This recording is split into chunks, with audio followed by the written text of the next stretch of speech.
Entonces les decía, imponemos como condición de nuestro diseño que nuestro diseño va a funcionar con esta polarización al menos. Vamos a decir, bueno, voy a tolerar que el punto este vaya 9 para arriba, ¿no? Lo estoy haciendo todo para arriba porque para abajo es igual, pero es simétrico, no hay problema.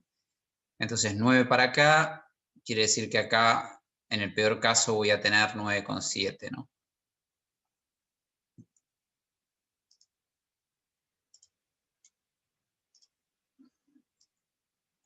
Bien.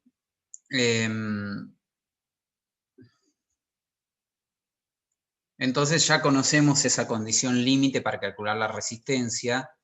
Tenemos todo, ya tenemos BCC, tenemos BB, tenemos la tensión máxima, el beta, bueno, la carga también. Conocemos todo, reemplazamos, hacemos las cuentas, 503 ohm es la resistencia que tengo que poner acá para asegurar que mientras la tensión de salida sea 9 volt máximo, el circuito funcione y estén siempre polarizados los diodos. Y como es un seguidor, uno lo puede pensar como un seguidor de emisor, eso quiere decir que la entrada también, ¿no? Más o como esto tiene ganancia 1, o un poquito menor a 1, quiere decir que la entrada puede subir a más o menos 9 volts, ¿no? Hagamos una cuenta rápida de potencia, después lo verificamos en el simulador, ¿no? Pero fíjense, obviamente en esa condición, si tengo 9 volts máximo en la salida, la corriente máxima son 180 mA de pico, y si estoy hablando de señales sinusoidales, calculo los valores RMS y calculo la potencia que me da 0,81 watts sobre la carga. Las potencias de la fuente, bueno. Vamos a hacer una primera aproximación que es desprecio el consumo de circuito de polarización y vamos a ver si eso es válido o no, ¿no? Es decir, todo esto consume potencia. ¿Está bien? Que en el clase B tampoco lo teníamos.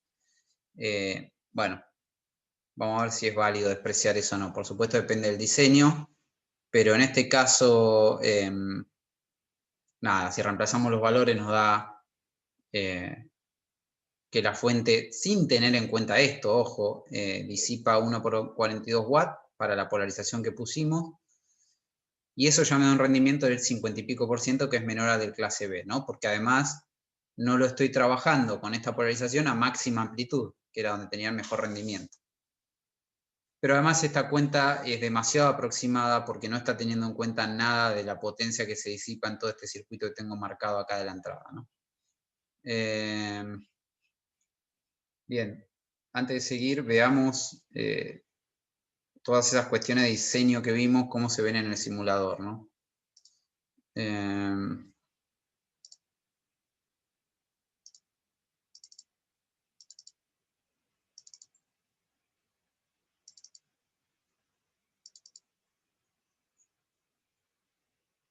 A ver si tengo antes, déjenme una cosita. Veamos, antes de ver la polarización, comparemos, acá está implementado el clase AB, hecho así con puentecitas ideales de 0,72, y acá el clase B, ¿no? Entonces, fíjense, primera cosa, si uno compara el clase B con el clase AB, las tensiones de salida, lo que ve es, nada, el efecto del cruce por cero que está en el clase B y no está en este, y ven que eso produce como una caída uno lo ve así como una caída de la tensión, ¿no?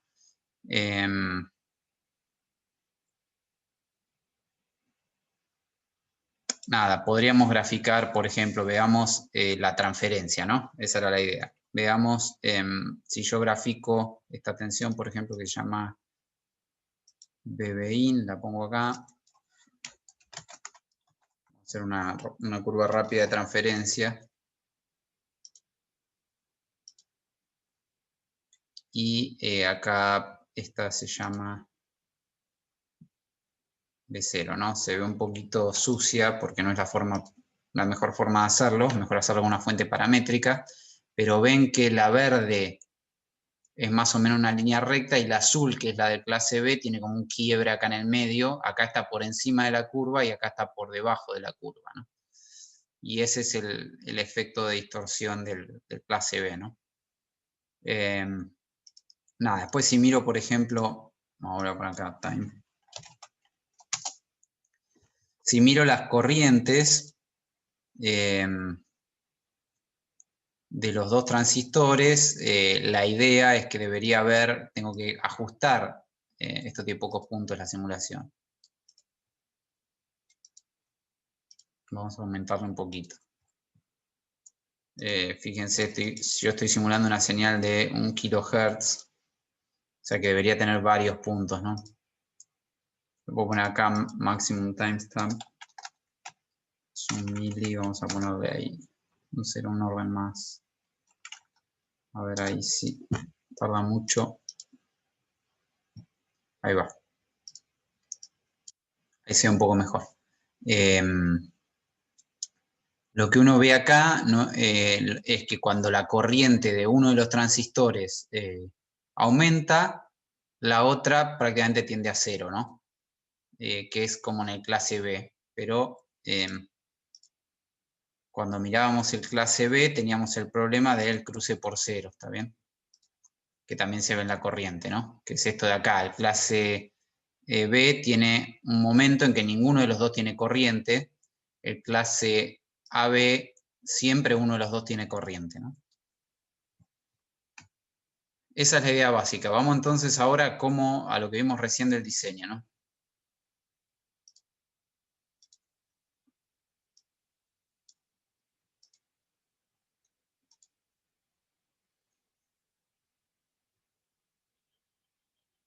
Lo primero que quiero ver es después vemos la potencia, ¿no? Pero fíjense, tenemos acá el diseño hecho y tengo puesta en la entrada 9 volts, que era el caso que habíamos considerado, ¿no? Entonces lo primero que uno hace es chequea, fíjense, esta es la tensión de entrada, tensión de salida, se ven muy parecidas, así que eso está bien. Ahora fíjense, voy a poner la tensión de salida, voy a dejar de referencia, y voy a poner la tensión en la base, que es la que nos intrigaban. Ven que la verde es igual a la de salida, pero está subida un poquito para arriba, ¿no? Y llega en su pico máximo, llega a 9.6 volts, ¿no? Que es lo que habíamos más o menos calculado. Y en ese punto, entonces ahora voy a mirar la corriente por la resistencia que nosotros estábamos diseñando, ¿no? Ahí. Fíjense que la corriente por la resistencia es la roja, ¿no? Que cuando la tensión verde es máxima, como era obvio, la corriente es mínima, ¿no?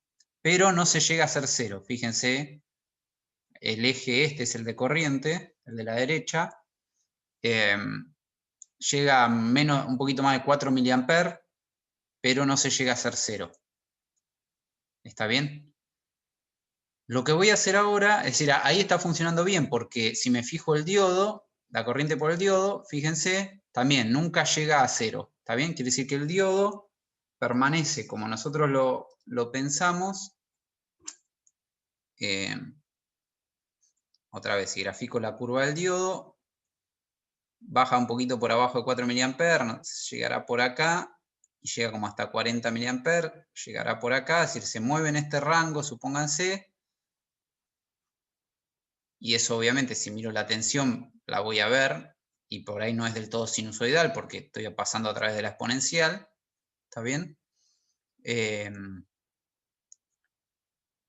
Pero está siempre conduciendo, este diodo no se llega a hacer cero la corriente. Entonces, nuestro diseño anduvo, ¿no? Veamos qué pasa si empiezo a trabajarlo en una zona para la cual no fue pensado, ¿está bien? Le voy a poner 11 volts y lo voy a simular. Voy a mirar la salida. ¿Qué veo? ¿Qué ven en esa sinusoidal?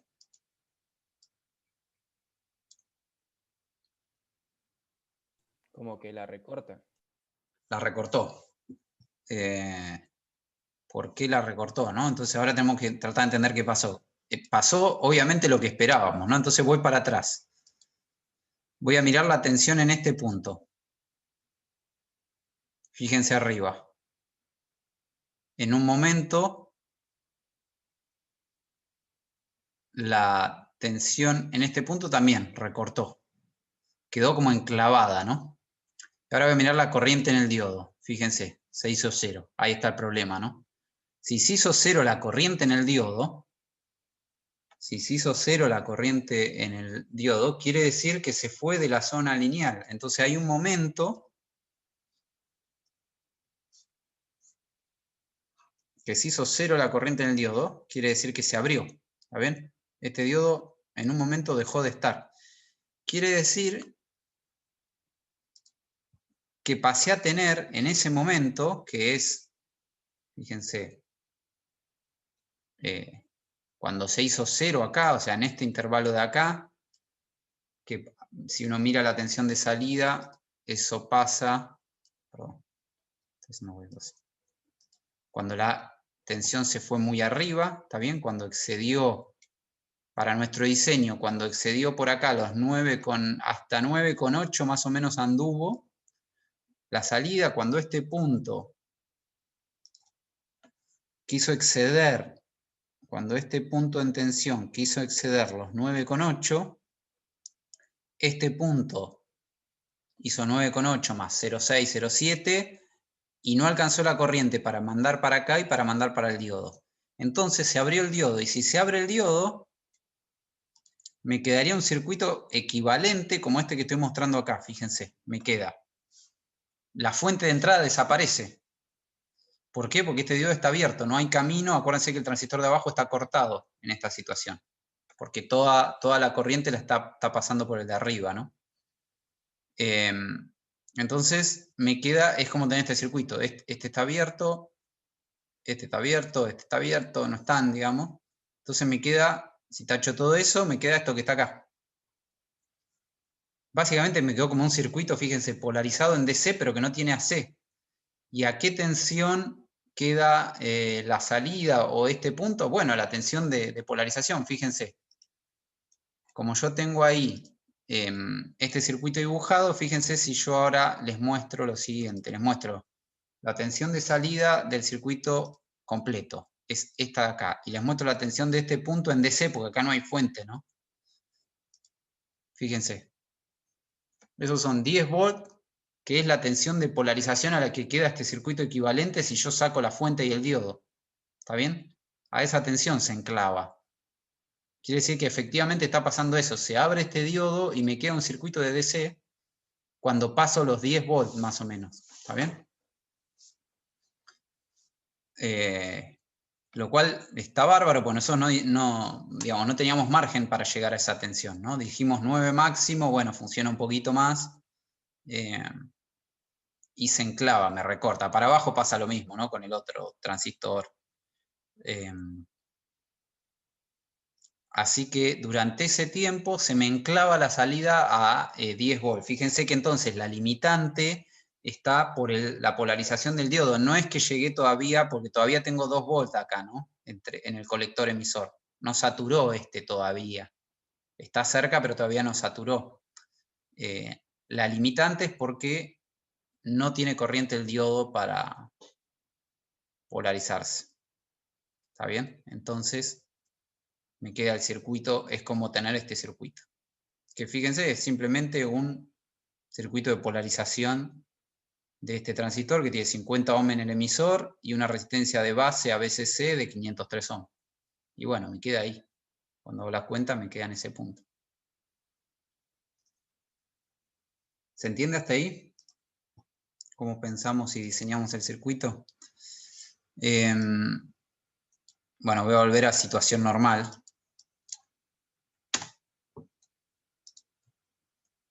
Y vamos a calcular la potencia para tener una idea del rendimiento de esto, ¿no? Y sobre todo el circuito de polarización, si uno puede despreciar o no. Antes de hacer la cuenta de potencia, ¿hay alguna duda o cosa que quieran ver?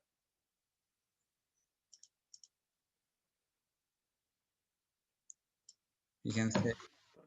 Fernando, Sí, para estimar esos 9 voltios que vos tomaste como máximo, sí. también podríamos armar el circuito de abajo y ver en qué valor satura. Podría ser, yo lo que hice obviamente esto es diseño, así que no hay una sola opción.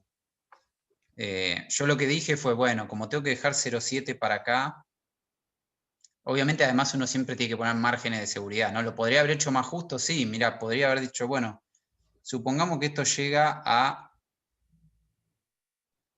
11,2. Le sumo 0,7 y este punto me queda a 11,9. Y me queda un margen acá de 0,1 volts para tratar de hacer funcionar esto y después calcular la resistencia. Lo que pasa es que cuando yo aumente esta tensión, quiere decir, me va a aumentar esta corriente, me va a aumentar esta corriente, me va a aumentar esta de base, hay que ver si da, ¿no? Pero por ahí con una resistencia más chica acá, repitiendo toda la cuenta que yo hice, pero suponiendo que quiero dejar que esto llegue hasta 11,2, como caso absolutamente límite, por ahí lo puedo diseñar y me da unas resistencias más chiquitas y lo hago funcionar en este punto, ¿no? Sí, puede ser. Podrías plantear como caso límite, decir, bueno, en el caso límite, lo que pasa es que en realidad acá esta resistencia te la fijé yo antes con el criterio de diseño, ¿no? Tendrías que hacerlo como iterativo. Puedes decir, bueno, diseño con esta tensión, me da esta resistencia, el caso límite es este, cuando llegue este punto A, resolvés este circuito y sabés dónde te va a saturar a ver si te dio, digamos. Puedes hacer como un proceso iterativo. Muchas veces el diseño es así. Yo ahora podría decir, bueno, a ver, no puedo ajustar un poquito más y repito el proceso de diseño, ¿no? En general un proceso de diseño nunca es, tengo una igualdad, la evalúo, reemplazo y listo. No, es natural que haya una cierta iteración. Lo que pasa es que yo tengo que venir al simulador con todo ese criterio que desarrollé previamente y las cuentas que hice previamente en papel, venir acá y probarlo. Si yo vengo de una al simulador y me empiezo a probar acá 50 ohms, 100 ohms, 1K y no entiendo qué está pasando, por ahí lo dejo andando, pero va a ser una casualidad, ¿no? Ahora entiendo perfectamente lo que está pasando en este circuito, ¿no? Porque lo analizamos primero y después vinimos a simularlo.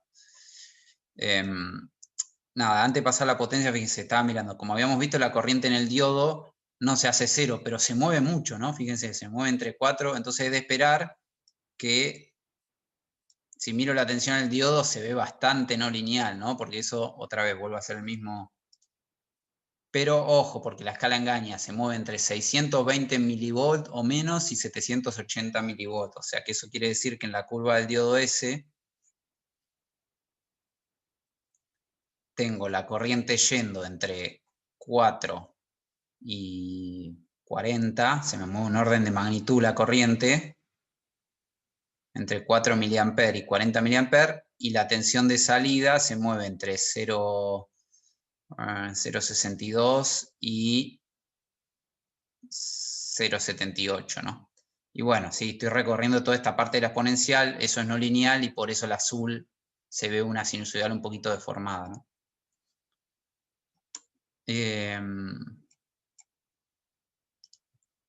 Bien, ¿algún otro comentario sobre esto? Si no, calculemos un poco la potencia. Fíjense, podemos usar la herramienta que les contaba el otro día, ¿no? Puedo, por ejemplo,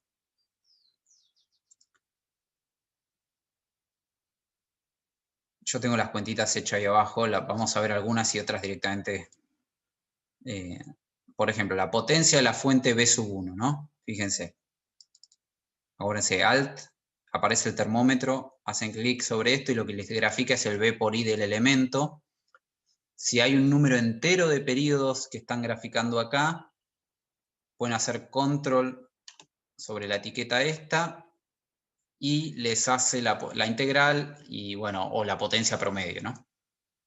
En este caso durante 10 milisegundos y nos da 925 miliwatts, que es lo que tengo anotado por ahí abajo, que entrega una fuente, ¿está bien? fíjense, la otra fuente, la B3, tengo anotada acá lo mismo porque es simétrico el circuito, o sea, no cambia nada. Después, nada, puedo ver, por ejemplo, la potencia en un transistor.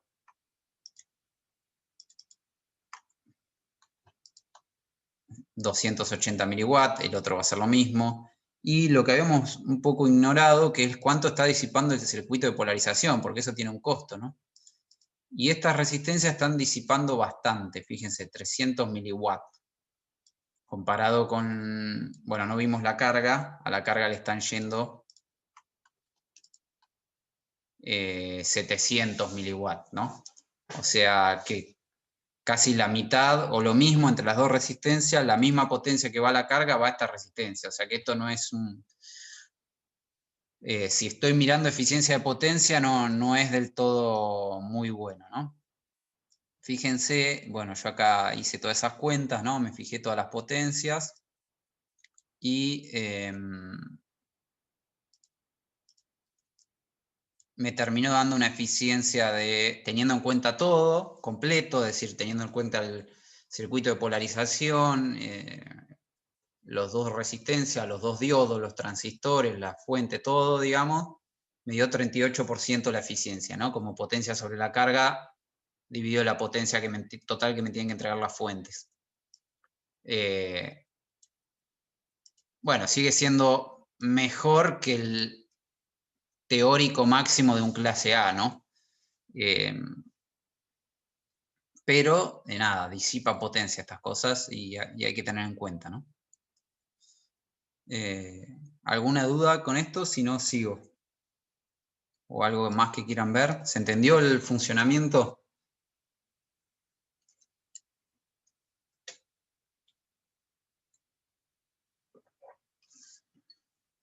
Bien. Sigamos entonces.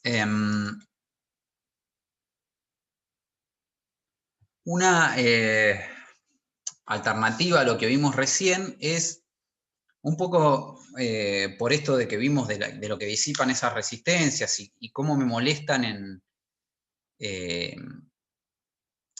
para la excursión también. Una alternativa es esta, que tiene dos cambios. El primero es, pongo una única fuente de corriente en lugar de resistencias para polarizar los diodos. ¿Está bien? Pongo esta fuente de corriente. Ahora vamos, la clase de hoy también vamos a tratar de hacer una fuente de corriente. Vimos una al principio de este capítulo con un diodo y un transistor. Ahora vamos a mejorar eso a algo que se usa más habitualmente. Entonces puedo poner una fuente de corriente para polarizar estos transistores. Y la fuente de señal, fíjense, si esto lo corto, esta fuente de corriente me polariza estos transistores. Y voy a poner la fuente de señal, además, referida, entrando por ahí abajo, ¿no? Es la única desventaja de eso es que no me queda ahora del todo simétrico el circuito. Fíjense que para este transistor es como en el clase B, entro derecho a la base, pero para este paso a través de la caída de dos diodos.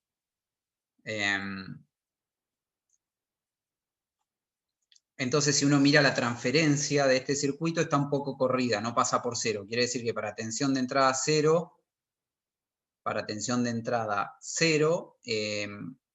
tengo una caída, ¿no? Si lo miro acá, fíjense, es esta caída, y si lo miro por este otro camino, es acá subo 0,7, bajo 0,7, o sea que me queda un 0,7 de offset ahí corrido, ¿no?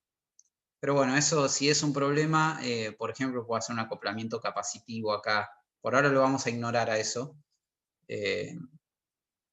No es un problema grave. Otra cosa que no dije, ¿no? Una vez que uno, esto vale para el circuito anterior, tanto para el anterior como para este, una vez que uno asegura que estos diodos están polarizados en directa, uno puede pensar entonces, como aproximación a la exponencial, que están polarizados en un punto y que yo me muevo en torno a ese punto. Entonces los podría reemplazar por una fuente de tensión y una resistencia, que la vimos, que es la resistencia de pequeña señal del diodo, calculada en ese punto, ¿no? O sea que yo puedo pensar que este circuito, en definitiva, o el anterior, tienen la fuente esta de corriente, a los diodos los modelo como una fuentecita y resistencia, fuentecita y resistencia, ¿está bien? Y después voy a esto de acá, a los transistores, ¿no? Y acá está ahora la fuente de señal. ¿Está bien? Básicamente, por supuesto, eso es una aproximación porque estoy asumiendo que es lineal, o sea que hago una aproximación lineal. Y como vimos antes, bueno, es válida hasta por ahí nomás porque el diodo puede trabajar en una región bien grande, ¿no? Pero básicamente estamos pensando un poco en eso, que tenemos la caída de 0,7 más una resistencia en serie, ¿no? Bien, entonces, esta sería una alternativa a lo anterior.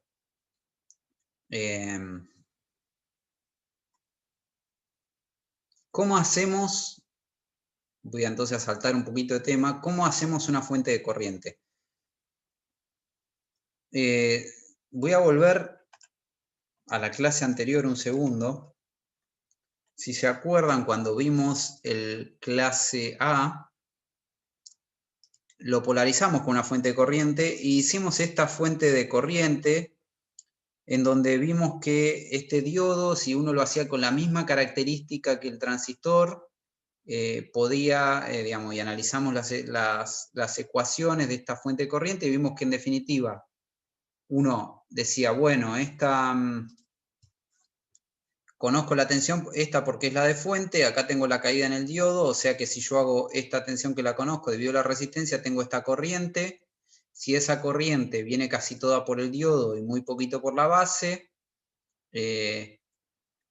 me pone en directa este diodo, esta caída es igual a esta, porque más o menos las dos son 0,7, y si yo los diseño para que sea así, van a ser muy parecidas. Entonces, si a este diodo le circula la misma corriente que a este transistor cuando tienen la misma tensión, esta IR es igual a esta corriente por el diodo 1, que es al mismo tiempo igual a esta I1, ¿no?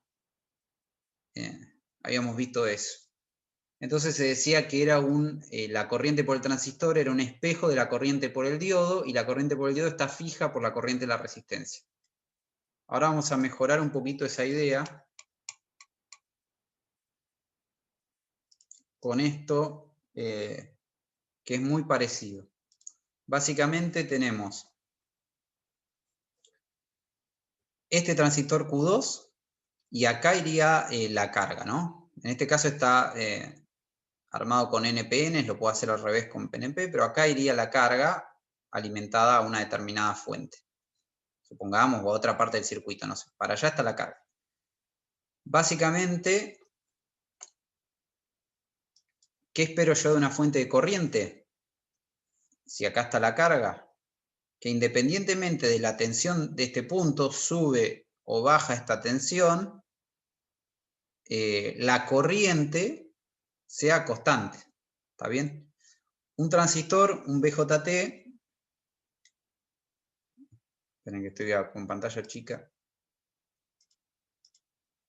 Un BJT, ¿dónde se comporta así? Es decir, se comporta así, como ya sabemos, en la zona activa, ¿no? Si yo miro la tensión colector-emisor y la corriente de colector, hacemos las curvas características, en esta región de acá tendríamos eso, ¿no? Para una de estas curvas la corriente es constante independientemente de que yo mueva la tensión colector-emisor. Entonces básicamente la idea es trabajarlo ahí. ¿Y qué hace todo este otro circuito? Fíjense, este transistor se dice que está conectado como diodo, es decir, está cumpliendo el rol del diodo del circuito que vimos antes. ¿Está bien? Exactamente lo mismo. Fíjense. Entonces, uso estas fuentes, normalmente es lo que usan los circuitos integrados para hacer fuentes de corriente, ¿no? Entonces, es fácil en un circuito integrado obtener dos circuitos iguales, porque los hago exactamente iguales, dos transistores, los pongo uno al lado del otro, y entonces los conecto machados. El Q1 se dice que opera como diodo, es decir, cumple el rol del transistor anterior. ¿Eso por qué? Porque fíjense, tiene cortocircuitada la tensión colector base. ¿Está bien? Y también opera en la región activa. Fíjense, entonces, si hacemos este nodo de acá, ¿no? Veamos que es lo mismo que vimos para la otra fuente de corriente. Si hago este nodo de acá, tengo la corriente de la resistencia, es igual a esta corriente de colector, más lo que viene por acá, y lo que viene por acá es la suma de las dos corrientes de base. Eso es lo que está escrito acá. Si están macheados, fíjense que los dos tienen la misma tensión base emisora aplicada, los dos están en la región activa, entonces los dos tienen la misma corriente, ¿no? Tanto de base, es decir que esta es igual a esta, y la de colector va a tener que ser igual también, ¿no? Entonces, las dos de base son iguales. Nada, cambio la de base por la de colector dividido el beta porque están en zona activa y saco factor común, me queda este factor acá que es muy chiquito porque es 2 sobre beta, acuérdense que el beta es bien grande. Entonces me queda esto, corriente de colector. Quiere decir que esta es igual a esta y como son dos transistores macheados con la misma punto de operación, también es igual a este. ¿Está bien? Por eso fuente de corriente espejo, porque básicamente yo defino la corriente por la resistencia y esa es la corriente que circula por los dos transistores. ¿Cómo defino la corriente por la resistencia? Bueno, este punto es 0, esto está en directa, así que es 0,7, listo. BCC menos 0,7 sobre R1 es igual a IR. Ya tengo la corriente en mi fuente de corriente. ¿Está bien? Así que cambio esta resistencia y controlo el valor de la fuente de corriente. Y esto, mientras este transistor no esté en saturación, es decir, mientras no ingrese a esta zona, es decir, que la tensión colector-emisor no llegue a valores de 0,2, 0,3, va a estar en una de estas, ¿no? En una de estas curvas que depende de cuánto vale el BBE, se va a comportar como fuente de corriente. Por supuesto que nosotros sabemos que en realidad estas curvas no son perfectamente planas y que tienen, por la B de Early, un poquito de pendiente. Esa pendiente lo que me va a dar es una resistencia de salida. ¿Está bien? Entonces, en definitiva, este punto A que está acá sería este punto A que está acá. Y esta es una fuente de corriente espejo construida con 2 BJT y una resistencia.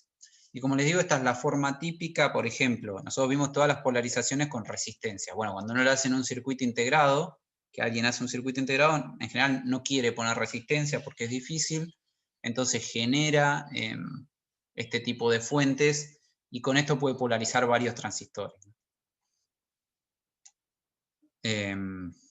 ¿Alguna duda de la fuente de corriente? Ahora la voy a usar.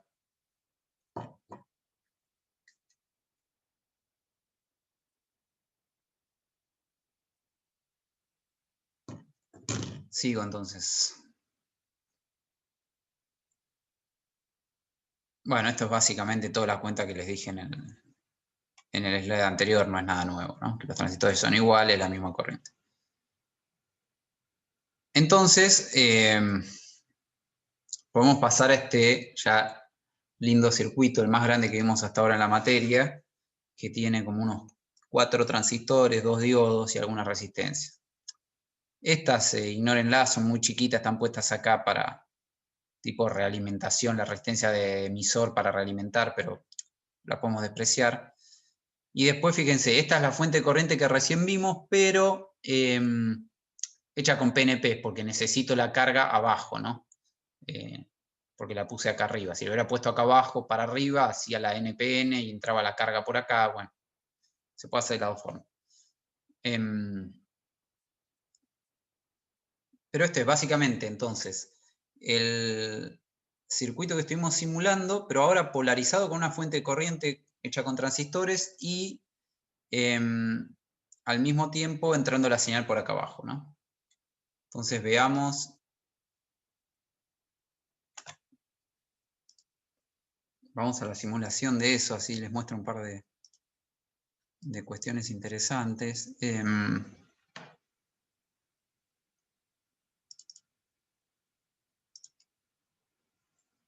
Básicamente está exactamente armado ese circuito, ¿no? Tengo armada acá un costadito la fuente de corriente como para antes ver un poco solo la fuente de corriente, ¿no? Fíjense que este es un circuito que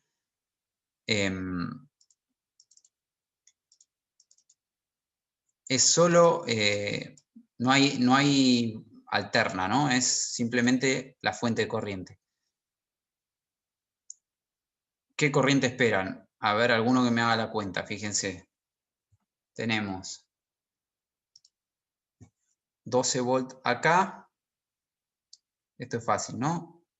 Acá cae en 0,7, así que directamente es 12 menos 0,7. Si quieren chequeamos exactamente cuánto vale esa tensión. Con el lapicito de zoom no me va a dar. 11,29, 11,3 si quieren, dividido 2K. ¿Alguno me hace esa cuenta, por favor? 5,65 por esa menos 3.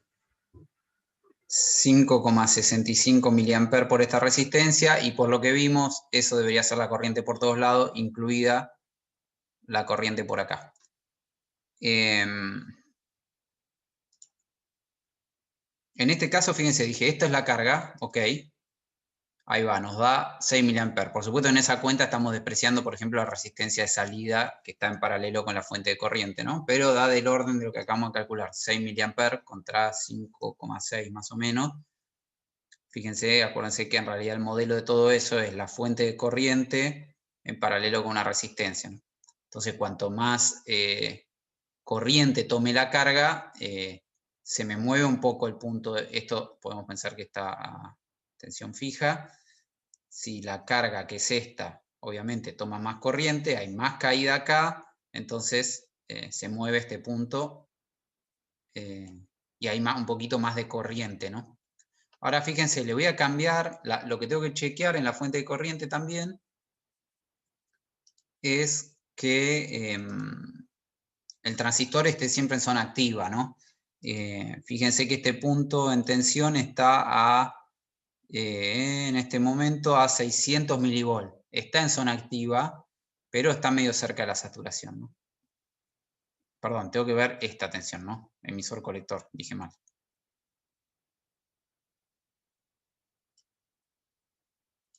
Ahí va, al revés. Está bien lejos de la saturación en 11,3 volts, ¿no? Es decir, lo voy a graficar de nuevo, sé que a veces puede ser repetitivo, pero me parece que es útil pensar dónde uno está parado. Con esa carga, si yo tendría que hacer la recta de carga, ¿no? Básicamente estoy en la tensión B, emisor colector, porque es un PNP. Estoy parado en una curva así, perdón, esto lo quise dibujar sin pendiente, ahí, ¿no? Con una cierta pendiente, y estoy como por acá con este valor de carga, ¿no? Por eso es que la corriente es un poco distinta, me da un poco más porque estoy con mucha de la pendiente del transistor, ¿no? Porque estoy sobre este borde. Fíjense que esto nos da 11,3. ¿Qué pasa si yo muevo la carga?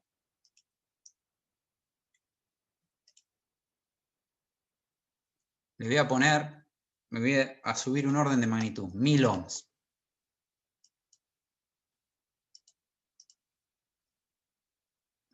Miro la corriente, mucho más cerca del valor que calculamos, ¿no? 5, bueno, mucho más cerca, 5,8, ¿no? Quiere decir, me vine y tengo una tensión colector-emisor